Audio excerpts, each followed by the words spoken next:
একসময় যার চোখের কান্না নাড়িয়ে দিয়েছিল পুরো দেশ, এবার তার ফলাফলেও বইছে হতাশার ছায়া। মায়ের অসুস্থতায় কেন্দ্রে পৌঁছাতে দেরি হওয়ায় পরীক্ষা দিতে না পারা সেই আনিসা আহমেদ এইচএসসি পরীক্ষায় অকৃতকার্য হয়েছেন। মানবিক বিভাগের এই শিক্ষার্থী বাংলা ও ইসলামের ইতিহাস বিষয়ে ফেল করেছেন। 16 অক্টোবর বেলা 11টার দিকে ঢাকা শিক্ষা বোর্ড ল্যাবরেটরি স্কুল অ্যান্ড কলেজের অধ্যক্ষ মোহাম্মদ আসাদুজ্জামান গণমাধ্যমকে এ তথ্য নিশ্চিত করেছেন।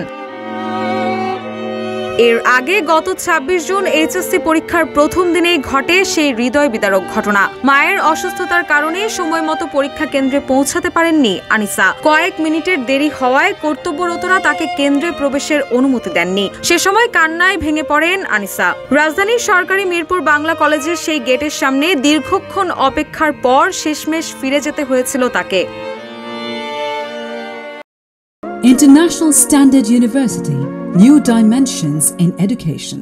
আনিসার কান্না আকুতি তখন নাড়িয়ে দিয়েছিল বহু মানুষের বিবেক। সামাজিক যোগাযোগ মাধ্যমে নেটিজেনরা দাবি তোলেন, মানবিক বিবেচনায় হলেও তাকে পরীক্ষা দেওয়ার সুযোগ করে দেওয়া উচিত। অন্তর্বর্তী সরকারও সেই দাবি আমলে নেয়। প্রধান উপদেষ্টার প্রেস উইং থেকে তখন শিক্ষা উপদেষ্টার বরাতে জানানো হয়, পরীক্ষা দিতে না পারা আনিসার বিষয়টি বিশেষভাবে বিবেচনা করা হচ্ছে।